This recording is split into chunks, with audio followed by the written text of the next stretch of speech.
Hello students, good morning to all. Myself Devaraja Shubha, Assistant Professor, Department of Civil Engineering, Pondicherry College of Engineering. The subject code is C8702, Railways, Airport, Docks and Harbour Engineering. Today I am going to discuss the topic Selection of Gauges, which comes under the Unit 1, Railway Planning and Construction. So first, what is gauge? Gauge is the distance between two inner faces of two rails. Gauge is the distance between, that is perpendicular distance between inner faces of two rails is said to be gauge. This is rail. This is the section of the rail. This is rail. So gauge is the distance between two rails. The inner faces of two rails is said to be gauge.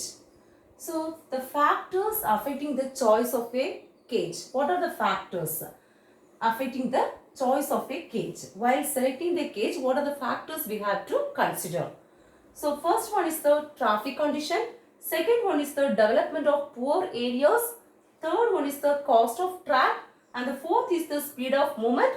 And the fifth one is the nature of country. So first one is the traffic conditions. So if the intensity of the traffic is more, in that area we have to choose the gauge broad gauge. So based on this intensity of the traffic, only we choose the gauge. What this broad gauge is nothing but it comes under the types of gauges. The types of gauges are broad gauge, meter gauge,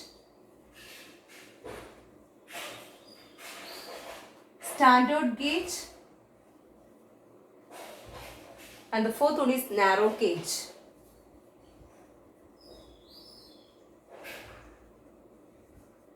So broad gauge is of distance 1676 mm, meter gauge is of 1000 mm, and the standard gauge is of 1435 mm, and the narrow gauge is of 762 mm and 610 mm. Two standards of narrow gauges are available. So in India, the types of gauges are broad gauge, meter gauge, standard gauge, narrow gauge. So broad gauge is of 1676 mm, meter gauge is 1000 mm, standard gauge is 1435 mm, narrow gauge is 762 mm and 610 mm. So come to this topic, factors affecting the choice of gauge. The traffic condition. So due to if the intensity of traffic is more, in that area we will prefer the broad gauge. So if the intensity of the traffic is less, in that area we will choose meter gauge or narrow gauge. Whatever is appropriate to that area, that we will adapt in that area. So next one is the development of poor areas. For developing the poor area, they will provide the narrow gauges. Will provide the narrow gauges. So by providing these narrow gauges, they link that poor area. They link the poor area to the outer world. By linking the poor area to the outer world, what happens is that poor area will be developed. So next is cost of track. So the cost of track is mainly depend upon that is directly proportional to the width of the track.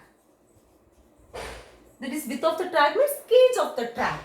So if the broad gauge, you are providing broad gauge, the cost will be more. If you are providing meter gauge or narrow gauge, the cost will be little less. If you are providing standard gauge, the cost will be little more than the narrow gauge. So the cost of the track is depend upon the width of the track. So at least provide narrow gauges in areas where no railways are available. If there is no railways, at least provide narrow gauges in that area. That is cost of track. Then speed of movement. Depend upon the speed of movement, that gauge will be selected. So if in areas, some areas, if the traffic is or if the train moving is higher, the speed is higher, then we have to provide broad gauge in that area. So the speed is depend upon the gauge of the track. That mainly the speed is depend upon the wheel diameter. The wheel diameter is 0.75 times than the gauge. So this speed is depend upon the gauge of the track. So for higher speed trains are moving in an area, there we have to provide the broad gauges. Then nature of country.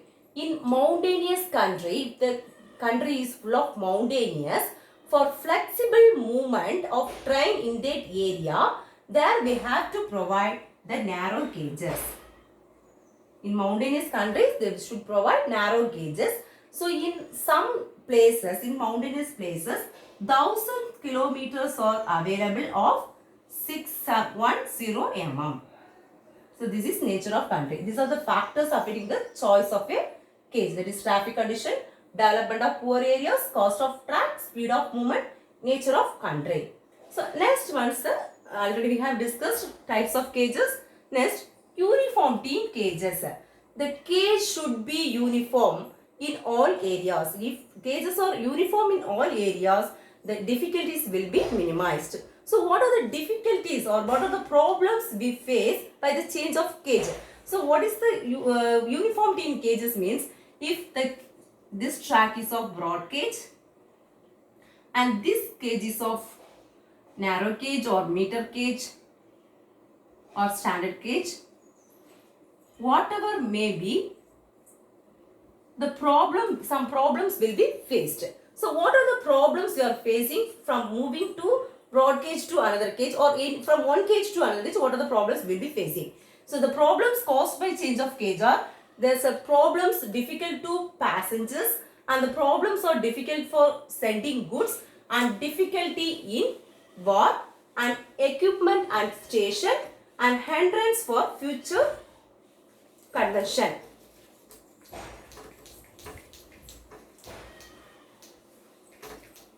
So first one is the difficulties to passengers.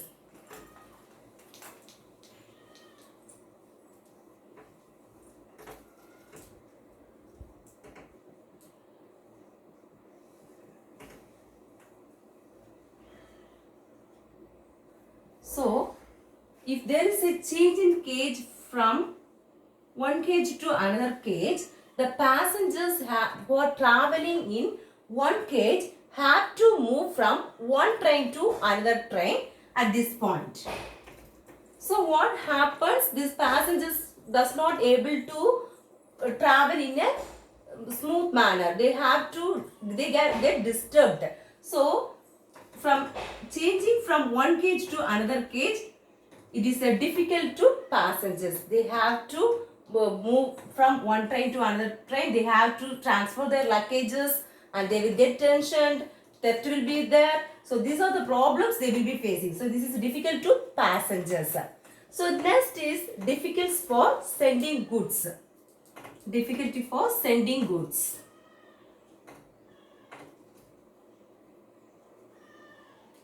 So while sending the goods or at junction places, same problem they are facing. If they for sending goods from one gauge to another gauge, for sending goods, they have to transfer the goods from one gauge to another gauge. So it is also difficult for sending goods. Then difficulty in war. So the war,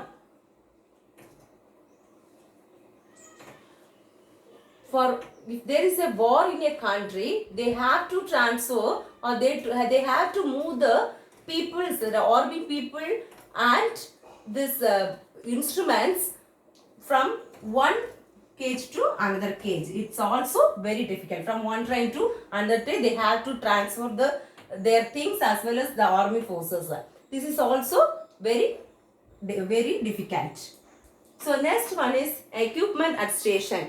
So at point where they are at station point where they are transferring the goods, the passengers, at that point we have to provide sanitary facilities, platform, drinking facilities, etc. So due to this, the equipment, the cost will be increased. Equipment providing cost will be increased.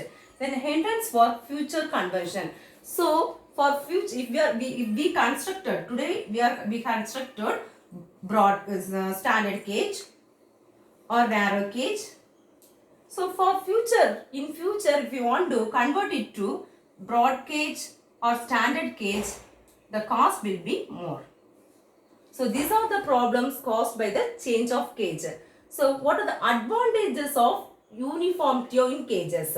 So advantages of uniformity in gauges means, so these problems like the difficulty to passengers, the difficulties of sending goods and difficulties in war and equipment at station, hindrance for future conversion will be discouraged. So no problem will occur if the uniformity gauges will be there. All the gauges in country will be uniform. In India, they will be maintained the standard gauge of 1435 mm in all areas. If the standard gauges is maintained, so no problem will occur.